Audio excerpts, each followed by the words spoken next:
Welcome back. You probably just watched a very short tutorial on NCBI's database. NCBI's database was one of the first ones to come out and continues to be a prominent one in the field. However, because it isn't updated as regularly as it could be, it's great for large volume, but it tends to have annotation errors. So another database, UniProt.org, is put on by the Europeans. And this is a very fun database because it also contains protein and nucleic acid sequences that you can use. You can download them, you can blast them, etc. But in this particular case, there's more of an effort to have manual annotation and review. And there's a statistic for each particular entry to tell you how accurate it is and how we know it. So let's take a look.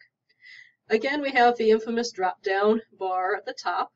It's completely searchable by term, by symbol, by organism, whatever you want to do. The UniProt KB is the protein knowledge base, whereas UniParc is sequence archives. And then Proteomes is protein sets from fully sequenced genomes. This is a little different than what we saw with NCBI. We can still use this relatively the same. So I can go in here and let's put in my acetolactate. Okay.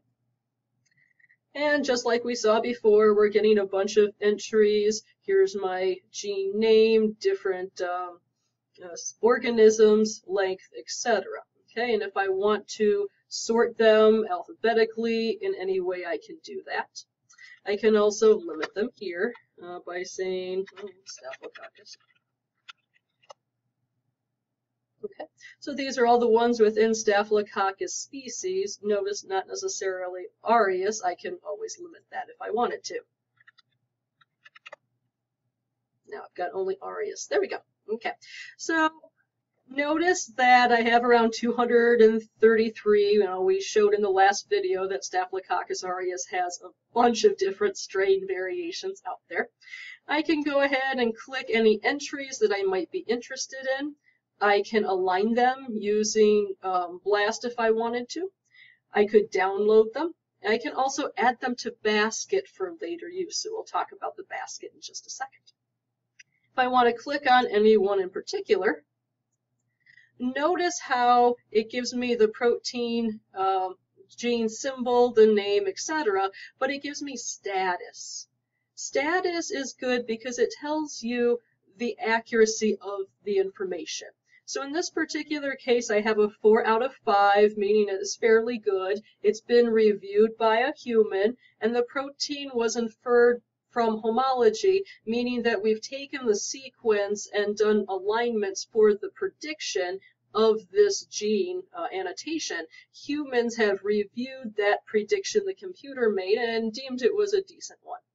So why did the humans agree with it? Well, if I scroll down, I could get whatever information has been collected about this particular gene or protein.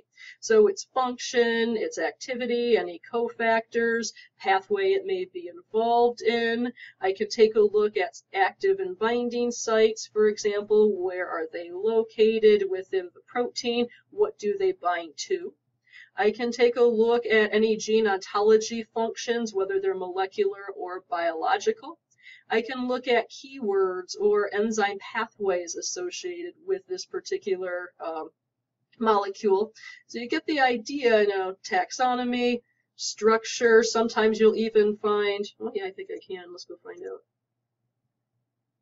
Sometimes you get 3D structures.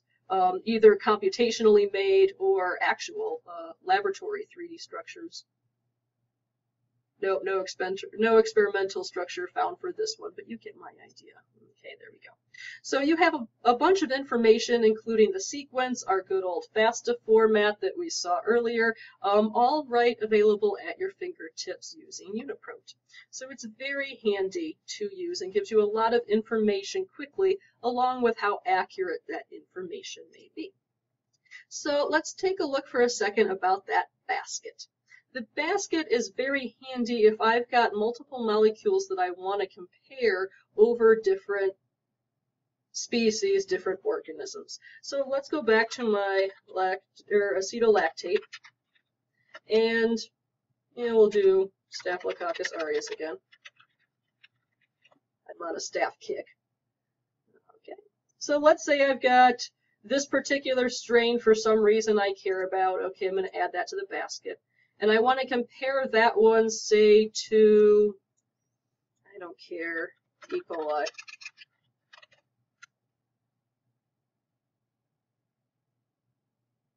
Okay.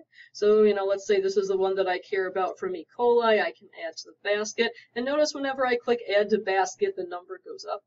So I can click on the basket.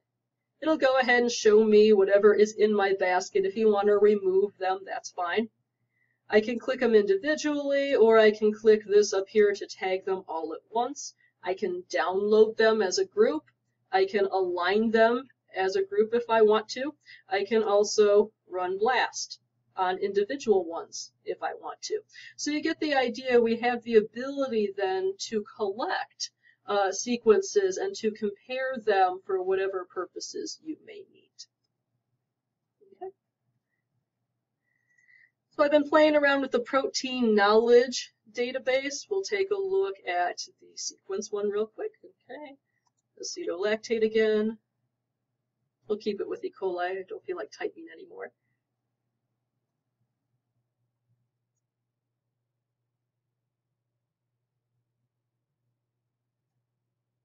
Then we wait for the internet snail.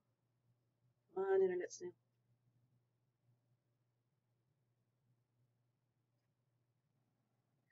So once it's done, it comes up with a page where you can get entries. It'll tell you what organisms, strains that your entry is from, if any of them have been found to be obsolete, aka inaccurate, so we've had to update them. So you get the idea here.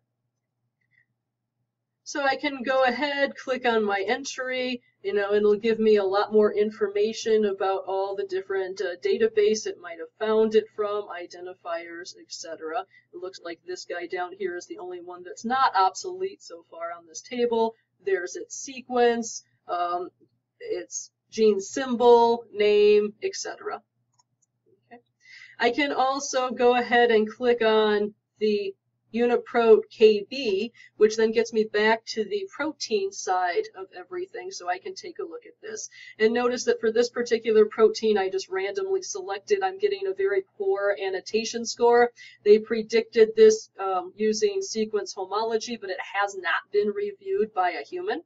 And so, I do have some information that's been populated from the computer, but it hasn't been extensively vetted through humans and curated like the other one. And if you notice, we don't see the level of detail that we saw before. Okay. So something to keep in mind. The status is very helpful when you're dealing with UniProt. Further, we can take a look at proteomes. So proteomes are a set of proteins that are expressed in an organism at a particular time. So to search proteomes, we need to go ahead and put in an organism that we're interested in looking at. Now I've typed in E. coli. You've noticed quite a few of these are shaded out. That means that they are redundant, or we found an error, we had to replace them. So if I show only non-redundant proteomes, now I can go ahead and take a look at this. So I've got proteome ID over here from E. coli. There's my protein count, almost 5,000 in there. Okay. So click on that. And then similar to what we've seen before, there's an overview that gives us some general information about the proteome. It's got components, so I can download it. I can view all 4,887 proteins if I want to. Unfortunately, I don't want to, but you get the idea that any publications that are associated with this proteome are all right there. Now, we don't have the review status that we saw before with the other subdatabases in UniProt. A lot of proteome is coming from SwissProt, and SwissProt is a manually curated database. It allows UniProt to combine the power of the preliminary databases, the ones that are generated by computers with raw data, with the human manual oversight of database data. So you get the idea there. Okay. So I'll let you spend a few minutes playing around with this. Enjoy using UniProt and let me know if you have any questions. See you next time.